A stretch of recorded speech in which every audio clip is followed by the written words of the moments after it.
So I'm very privileged to get a chance to speak to somebody who doesn't need much of an introduction. That's Wolfgang Thiem. So Wolfgang, thanks for joining me today and giving up your time. I really appreciate that. Hello. So Wolfgang is the father of ATP superstar Dominic Thiem. I feel Wolfgang's especially qualified to talk on this subject because he himself is a high performance coach in Austria and has been for many years. He's worked with a whole level of player from from beginner up to elite. And he's guided Dominic all the way through from his sort of childhood all the way through to now with him on the tour. So I think he's very qualified to speak on this subject. And I'm very excited to be talking to him about it. So now's a good time to grab your pens, your tablets, and get ready to take some notes because I'm going to hit Wolfgang with some questions. So Wolfgang, you ready? Yes, I'm ready. Okay.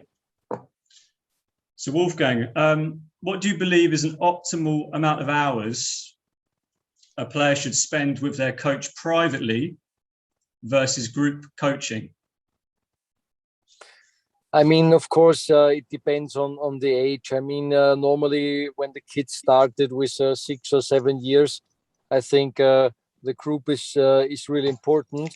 But I would say from 10 years up, I would also step a little bit into one-on-one, because for me, always the most important thing is to develop the technique. I mean, to give the players this tactical things, of course, also important, but please later. I mean, I would say between 10 years and 14 years, this is the time where you try to give them the players the shots. Okay, not to develop the game, but to give them a really solid base, and then after this, then you could start with developing the game with the shot selections, and therefore I think between 10 and 14, I would take a lot of one-on-one practices. Okay, that's very very good to know that. So you don't have to be exact with the figures here, but just like a rough idea of how much sort of money it costs probably to take Dominic from when he started his tennis all the way up to about maybe the top 200, where he probably started to kind of earn like a more sort of secure income. So just roughly, how much do you think it probably set you back financially? I think first of all, I mean, you cannot have a good living when you are around 200. I mean, it starts when you're top 100. Why? Because then you're able to play the Grand Slam tournaments main draw. And these are the tournaments where you can make money. And if you, for example, if you are 1 year in all Grand Slams main draw, you have this amount of money to cover all the travel expenses, to perhaps to pay for the coach. But this is, I think, top 100 is the cut. Going back to your question, of course, it also depends on the age. Yeah. So, but I would say until 13 or 14, it's approximately between 30 and 40,000 a year. Yeah, which costs the whole thing. I mean, if you are in a private academy, perhaps a little bit more. If you have a support from the federation, but I think the parents or the whole family has to calculate with around 30 or 40,000 euros per year. And then between 14 and 16 years, of course, it goes a little bit up. I mean, this is always when the development is good. So that means when they start playing Tennis Europe tournaments, when they start traveling. So I would say 60,000 a year with 15 or 16 years. And then if the development is good and we come to ITF juniors, and they play, for example, the Junior Grand Slams, they go to South America, they go to Orange Bowl. Then of course you need always a coach with you. Perhaps you need a physio, all this travel expenses. Then I would calculate with around, I would say 100,000. This max 100,000 max. And perhaps as soon as the junior career is finished, it becomes a little bit less. Yeah, because at the future tournaments, I mean, for example, in Europe. Oh, you're back. Hello? Yeah, I see. So, for example, at junior tournaments, you. Sorry, I got a call, so therefore No it's problem. okay. Yeah, it's fine.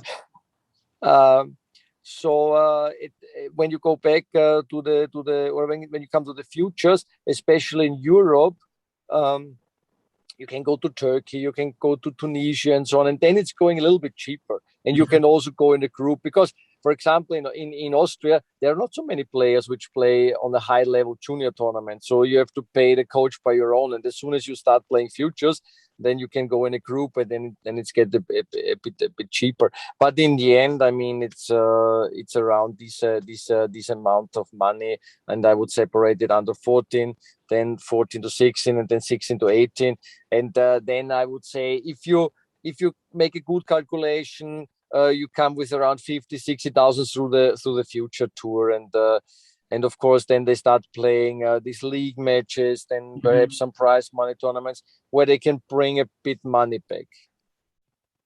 That's cool. So is it fair to say maybe within maybe the first 2 or 3 seasons of Dominic being in the top 100, you was probably starting to benefit from your investment? Do you think it probably took a couple of seasons to kind of recoup some of the investment you'd made on him? Dominic was lucky because I mean he was signing the first contract when he was 17 because he was a good junior, and I mean today it's if you are you have a good ranking on the juniors, and I think the only sense to play juniors tennis is to qualify for the Grand Slams, because there you can feel the first time this real tennis atmosphere, you know, and then if you compete well there at the junior Grand Slams, then you got into the focus of different sponsors like clothing partners or racket partners, and then it starts. In Dominic's case, I mean, it starts working then, but he leveled up all the time. I mean, if you are, let's say, 22, 23, and you are on the future level or on the challenger level, what is even super good, yeah, but then it's tough because I mean it's tough to get some partners with clothing, with rackets and so on, so you have to pay most of the things by your own. Yeah, no, that makes a lot of sense. Thanks for that. How important is good communication and boundaries between coach and parent? So having really good lines of communication and making sure there's some boundaries there where kind of everybody understands their roles. I think the most important thing is a good communication. I mean, in the end, the parents are always the most important people around the player because it's family, you know. I mean, the coach, of course, has also a very important role, and it's also he also needs to be very well connected to the player, of course. But it's always important that the coach is connected to the parents as well, or gives the parents the feeling that they're part of the project. Because all the coaches which try to take the player and work by their own and tell, okay, the parents, I mean, you bring them to the practice and you pick him up from the practice. This is for me the wrong attitude from the coaches. I mean, of course, the parents don't have to be too much into it. And I mean, when the parents start making the tournament calendar or are too much involved in the practices or telling the coach what to do, of course there is also a complete no. Yeah. But the coach has to give the parents the feeling that they are part of the project, and that their role is very, very, very important. Because when they support the kid, when they trust the coach, the kid, for example, the kid is coming home and said, I did this and this and this, or I was at the tournament, the coach said this and this and this. And if the parents give the feeling to the kid that it's the right direction, the coach goes the right way, this is what is very, very important, because then everyone trusts each other, so coach, player, parents, And in the end, this is the most important thing. Mm-hmm. So would you have, obviously with Dominic's former coach, did you have very, like, obviously I know you worked together, but did you have like a very frequent communication about Dominic? Was it like you were speaking like every day, you were speaking like every week? Was it, you know, how frequent were you getting those conversations going with his coach? I mean, we were working together because we Yeah. were in the same academy. I mean, Mm-hmm. I was we built up this academy together, Mm-hmm. and I was more or less a partner in this academy, and this was the advantage that I was always there and I was always involved in the project, and I was also practicing a lot with him. I was involved in all these technical issues. I was going with him to tournaments. I mean, we made the plan together, you know. I mean, of course, he was very experienced, and therefore I chose him as a coach for Dominic. Mm-hmm. But in the end, I mean, we did it together. And of course, I mean, on one side, I'm the father, but on the other side, I'm also the tennis coach. But in this case, it was very good because we took a little bit the pressure away from one person, because otherwise the pressure is only at the coach or only at the father. So we split it up, and in the end this was very good for Dominic, because Dominic had two persons which were in charge of his tennis education, or of his shot developing and all this, and we trust each other, and this was in the end the most important thing. That's really, really interesting. Do you feel there is a place for, say, two coaches working with one junior player, or do you think most of the time there would always be just one coach to one player, or you do think there's like a benefit to maybe having two coaches with one player? The thing is, when a coach starts with a player with 8, 9, 10 years, I mean, it is possible that this coach is guiding the player through the whole junior time. But from my point of view, only when you also let other players be involved in the project. Okay, I mean, if you make a stop to all other coaches and you always want to do everything by your own, I think that the project will not work. Okay. Because, for example, in an academy, you have 3, 4 coaches now. I mean, I opened up a new academy in close to Vienna. We have 4 coaches, and you know, every single coach has different views. I mean, we have a red line, of course, and I mean, we have a philosophy in our academy, but this coach is more tactical, this coach is more technical, this coach is more, you know, and this is the interesting thing. And if you have one philosophy and then try to let the player be with all coaches a little bit, you know, because the most important thing is that everyone speaks more or less the same, but with different words. Because imagine, I mean, if a player hears for 10 years always the same, doesn't matter if it's right or wrong, but I mean, you don't realize it anymore. But if you have 2, 3 coaches in an academy, and therefore I think an academy is important, or is a very good opportunity for the developing of young players. Okay, no, that's an interesting angle. So yeah, I think in terms of you and his former coach, it sounded like quite a unique situation. As you said, you were both working together. You both had similar experiences. You were Dominic's dad, so it kind of made sense to have both of you more involved. So it sounds like quite a sort of, it made sense in your situation. So yeah, that's very interesting.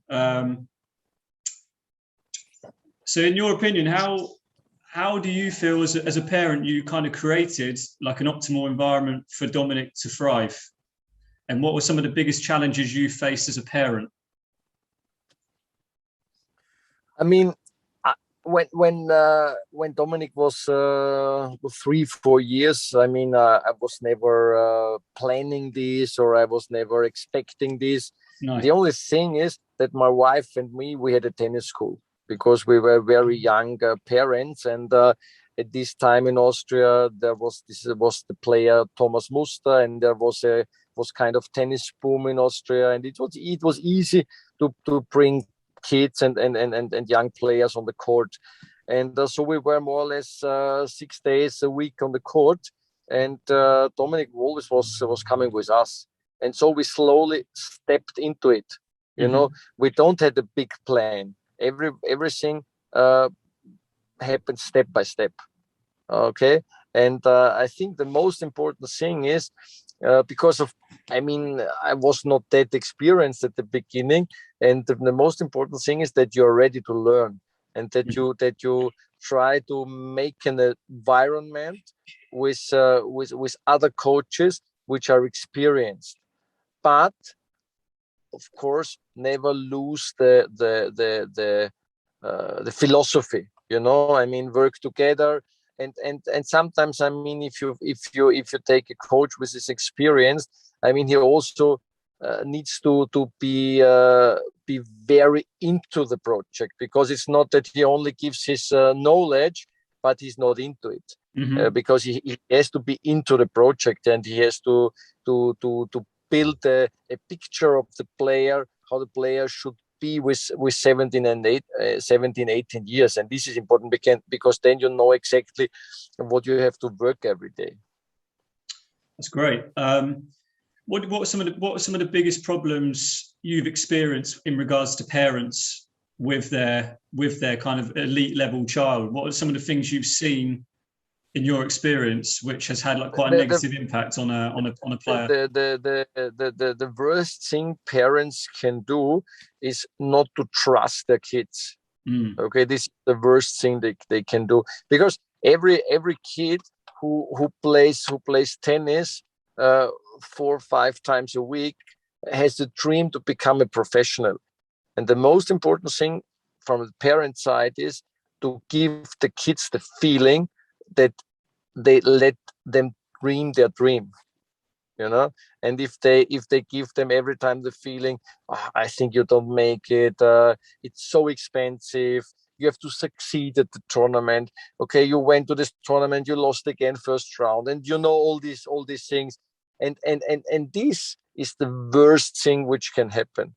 Okay, and if you make this too much, okay, then the parents can more or less destroy the career. So it's that kind of, it's that pressure. As I said in the beginning, the role or the part of the parents is very, very important, but they have to know what is their place in the career, what is their part in the career. Got you. So it's just making sure they're not putting that unnecessary pressure or expectation on their child. They're being a bit more kind of like, they're letting the kid like dream, and being kind of realistic with their expectations, you know, not expecting miracles from their child. I mean, first of all, every mother, every father should be happy when their kids are making sport, especially nowadays. Because for me, at the beginning, it was one of the most important points, yeah, that I wanted my kids to make sport. Okay, and it was logical that they played tennis, because my wife and me were both tennis coaches. Yeah, but I was really happy that they like to play tennis, that they were very soon involved into this. They spent hours on the courts, and you know, the most important thing is, because then you bring them easily through these difficult times with 16, 17, 18, when they start to get into puberty and stuff like this. Yeah? And this was for me very important. And what is also important for the parents, that realize, I mean, of course, not everyone can become top 100. Not everyone can win a slam. But I guarantee that every player, every girl, every boy, which practices for, let's say, 6, 7, 8 years, yeah, of course, under a certain quality, yeah, can make the step into the college. Okay, and as soon as, I mean, you get invited to a college in the States or wherever, I mean, you have 4 or 5 years, you learn perfect English, you are learning completely new environment, you get so many experiences which you can use in your later life. It's this alone the whole sense for this career, or for this tennis career in younger years, Yeah, no, makes sense.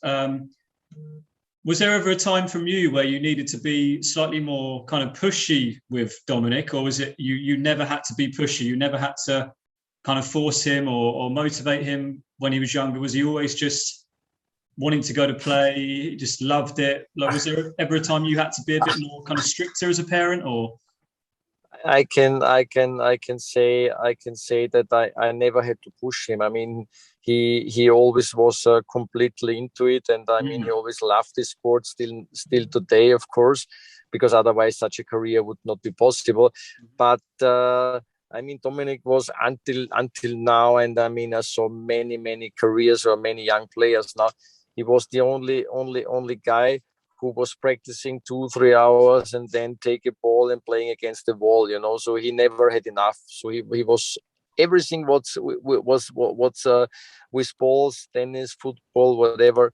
He liked it so much, and still today, I mean, as soon as he sees a ball, he's happy,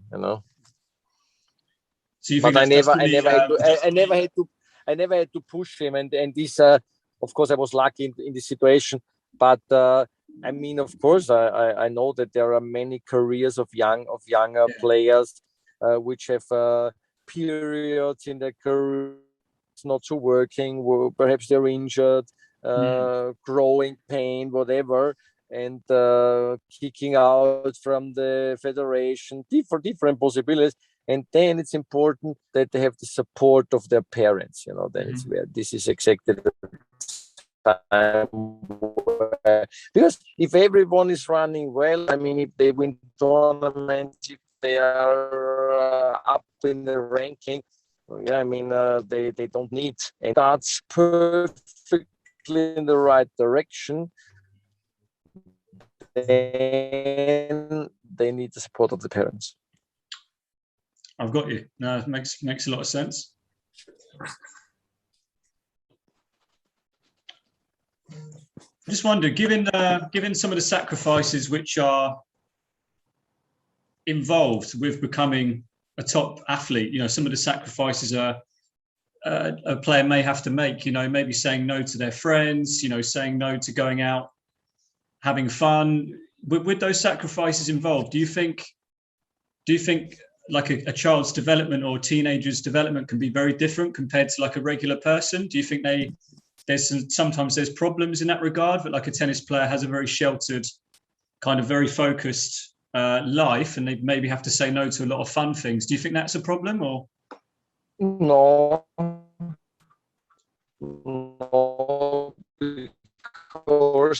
because I mean, if and I can only, and I also have a second son, Moritz is now 21. He also tried to play professional, and he quit 1 year ago. But he is 3 or 6 ATP points. So he was quite a good player. But I mean, both of them, I mean, they have some friends, of course, from the school, but most of their friends are connected with tennis, because this is exactly the surrounding where they were they spent the last 10 or 12 years, and therefore, and they never missed to drink or whatever. And I think this is for me normal, and I think it's not why should they miss it? I mean, is it so important to go out with 15 or 16? I mean you can also spend some other interesting time and not running around in some different pubs or whatever. I'm losing your I think there's a bit of a signal loss, a little bit. I'm losing you a little bit. I'm not sure why, but I think I can still hear you. Just I can't see you as well. I'm fine. I hear you. Perfect. That's good.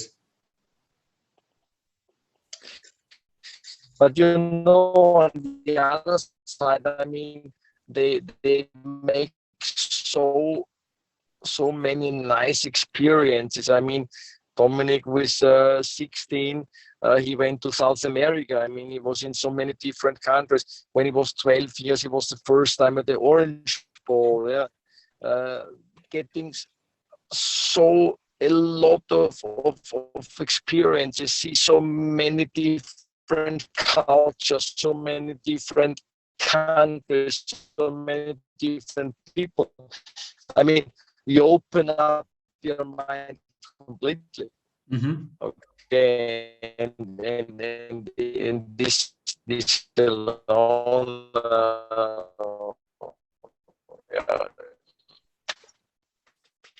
That's great. Makes clear that that it makes sense to the kids to make sport.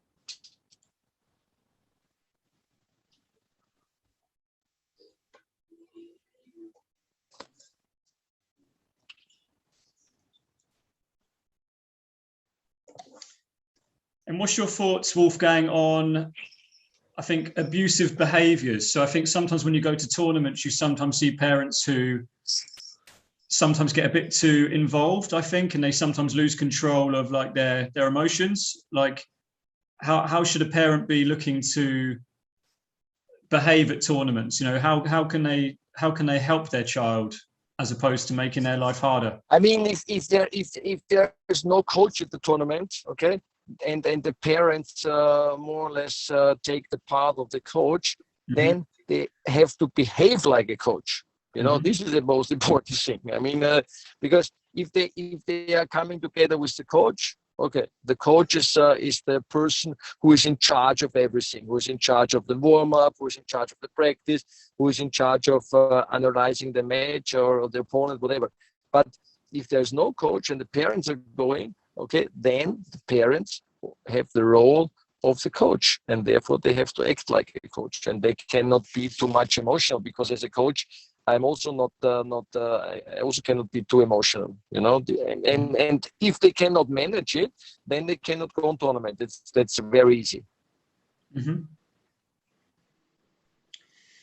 And yeah, a problem I see here quite a lot in the UK is I see parents often seem to expect a very quick result, and if they don't get that very quick result, they're very quick to move from coach to coach. That seems to be quite a common theme. So do you think, does it just come down to trust? Like the parents need to be more trusting?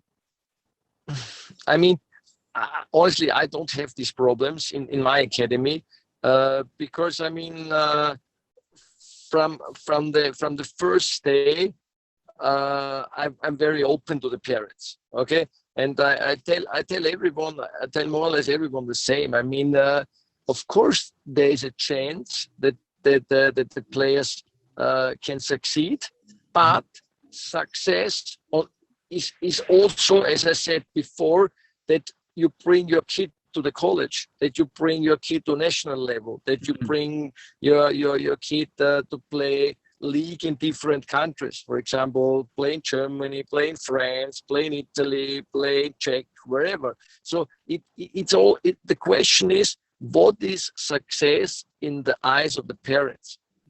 If there is only success to be top 100, and if they say I only invest the money because I expect that my son, my daughter, my son become top 100, then I say, okay, this is the wrong place for you, and we will not become happy when we work together. Okay, so but I would never say to a player with 13 or 14, which is perhaps not that good, I would never say, okay, you cannot make it, because this is something what you cannot see. I mean, everyone has the chance, but to let them know, parents, that you have different ways to succeed. Yeah, no, it makes sense.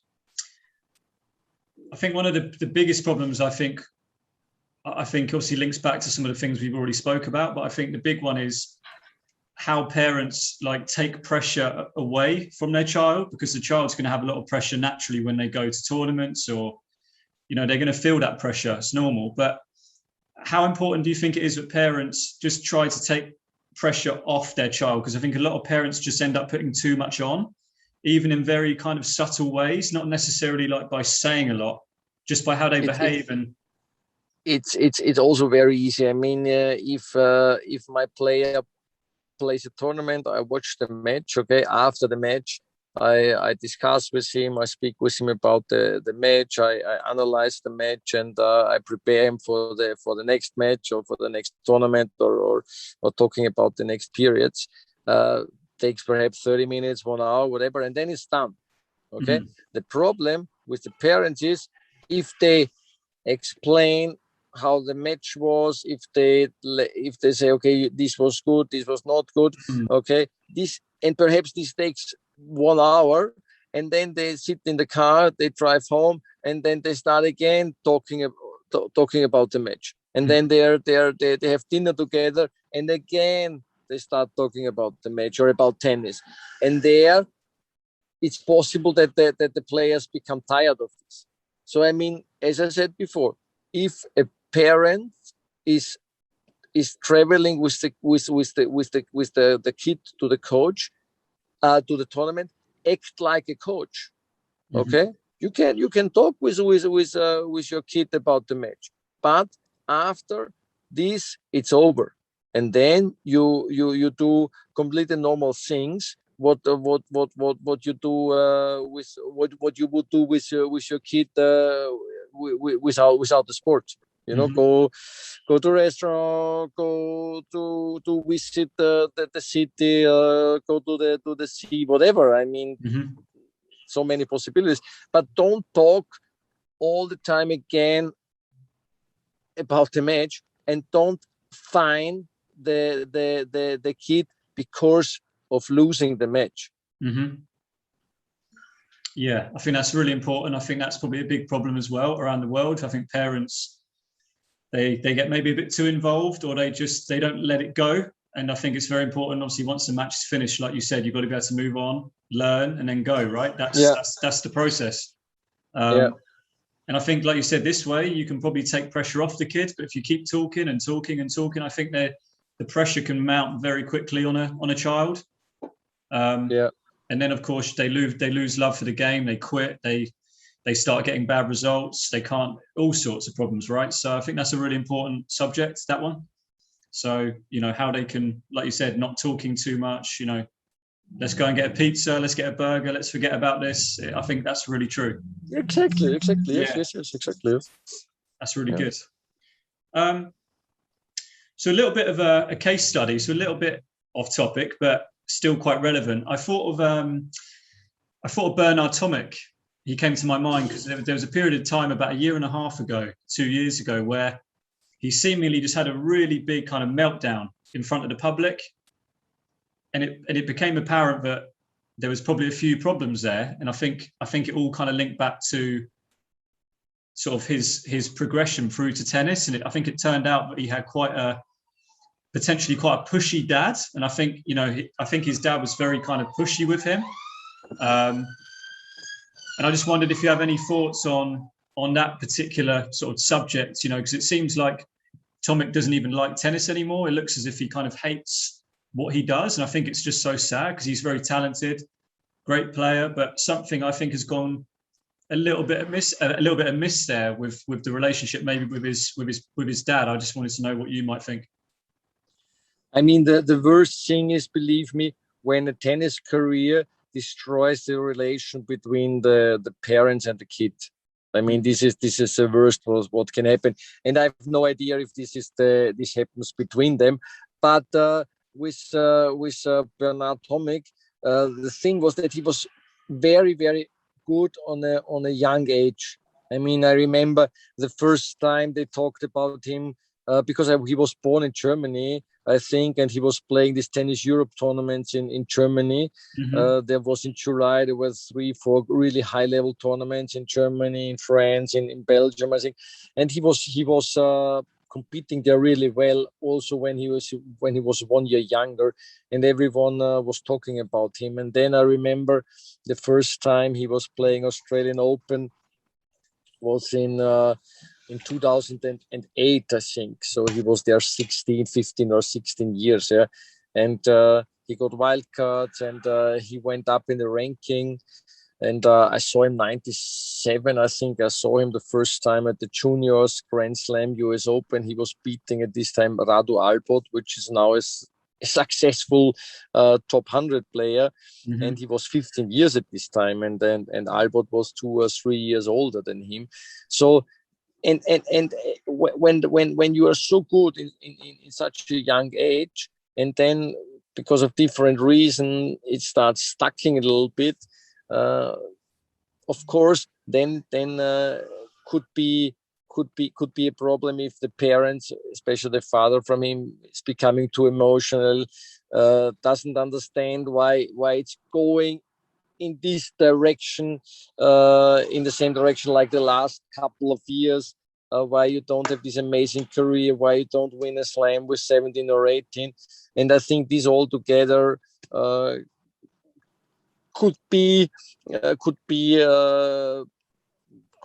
end in a big crash. And I think, I mean, okay, tennis is for all of us, I would say, one of the most important things. But I mean, I would never change the success in tennis with a good relation to my kid. Mm-hmm. That makes sense. Yeah, makes a lot of sense.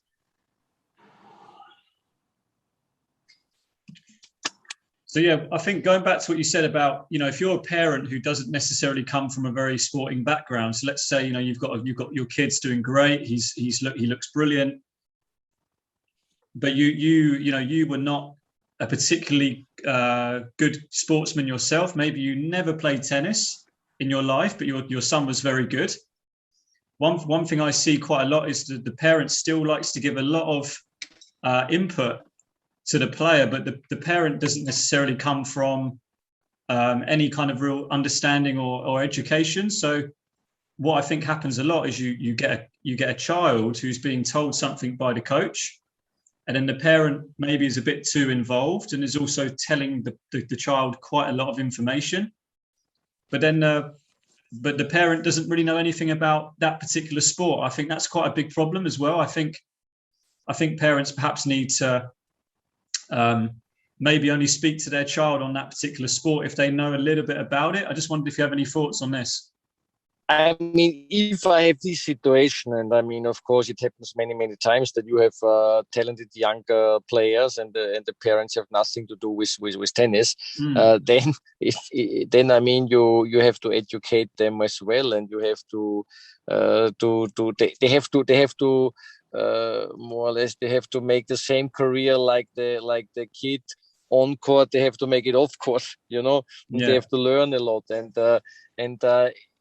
as long as they are ready to learn, they are ready to listen, then we will have no problems. But of course, it's dangerous when parents which have no idea about tennis, when they start getting too much into it. And as I said at the beginning of our conversation, making the plan for the tournaments, choosing the tennis coach, choosing the fitness coach, because they think, okay, now my kid is, I don't know, number one in the country under 14, or he's a good junior player in Europe, so I know everything about the sport. Then of course it can become a problem. But as I said, I always try to be very open from the beginning, and the parents have to know what is their part, what is their role, and as soon as they accept it, I think everything should be fine. But I mean, if it's not working, okay, and if they are not ready to listen, to learn, then of course it splits, and we don't work together anymore. So you've had situations where you've had to say no. You've almost just been like, look, I can't do this of course. Anymore. I mean, these are the not the nice situations in a career, but yeah, of course, I had it. Yes, of course. Yeah, it's a shame because I feel like it happens maybe too often, and it's It's that's when players maybe end up on this. They never maybe stay with one coach for too long. They just bounce and bounce and bounce, and they don't go anywhere. So exactly. Yes. Yeah. So I think lastly, I just want to come back to, I guess how Dominic's home life was in terms of when you were parenting him and, you know, at home. I heard a little story that Dominic used to have to do some extra chores, or his former coach suggested that he should be made to maybe clean more dishes in the kitchen, or he should have to do some more jobs around the house. And apparently was this to instill more discipline in him, or something like this? I mean, you know this. I mean, as soon as someone is becoming a good player, okay, and a famous player, you always hear these funny stories, okay. But I mean, as I said, I would never let someone too close to my house or to my family, whatever, you know. But it's in this careers, it's always like this, that journalists try to find funny stories, and this of course perhaps was one of this story. But as I said, I mean, the most important thing is that you trust each other, and that if also the parents are a coach, to work together to get a part of the success and of the development of the player. Mm-hmm. I think the big advantage obviously you had was you yourself was a professional coach, and so was your wife, which is obviously amazing, because you would have had a great kind of understanding on how you can create an optimal environment. I think that's a huge bonus. Exactly. But it doesn't mean that this is the only way for a successful career. I mean, it's also the same. I mean, if there was a professional player like for example Korda now, where his son is a really good player, it doesn't mean that automatically or for example Kaspar Ruud, the father was a top 100 player. It's not automatically that the son is becoming a good player. Yeah, but the chance is bigger because the parents know how a career could look like, and I mean, but they also make mistakes sometimes. Yeah, of course. So when you so at home, was there much tennis talk, or was home kind of like you'd not maybe talk so much about tennis? It was more just have a nice family life. I mean, of course. I mean, if one of your kids is a professional player, of course, I mean, you talk a lot about tennis. I mean, if your parents have a company, and of course at home you also talk about your company. That's completely logical. But the thing is, you have to figure out when it's enough, okay, and when you should stop talking about all these topics, because everyone is becoming tired of this if it's too much, you know, and therefore you have to figure out when you have to make the stop, and then continue with other discussions or with other things to do. That's cool. In the end, it's easy, you know. I mean, in the end, it's if you're thinking logical, and if you try to get a view from up, okay, you should not make too many mistakes. But if you look like a horse, not left, not right, then of course it can become difficult. Yeah, no, I understand. That's yeah. So to summarize, without taking any more of your time, what would be any sort of final sort of words you would give to any parents out there whose child is obviously looking to do great things? To summarize how you're going to create the best environment, what would be your words of wisdom? I mean, for me, I would always do the same procedure again, because I mean, it was so valuable for my kids, also for the whole family, and not even why there was this big success. I mean, we learned so many new people. We saw so many countries. We met so many amazing people, and all this together sacrifice all this effort, you know. Yeah. So it's a collective effort, and it's got to be done sort of sensibly. I think that's the key thing I'm taking from what you were saying. It's got to be logical, not blinkered. You've got to look at the big picture and kind of define the success however you see fit. Exactly. And I also can recommend all the parents, if the kids want to start playing professional, or if they have the dream to become a professional player, please support them and give them the chance. Whatever happens, but give them the chance. Mm-hmm. That sounds great. Well, obviously, thanks again for your time. It's been I hope it's going to be very kind of educational to a lot of people around the world. That's the plan. Thank you. Thanks very much. All the best. Okay. Thanks, Wolfgang. All the best. Thank you. Bye bye.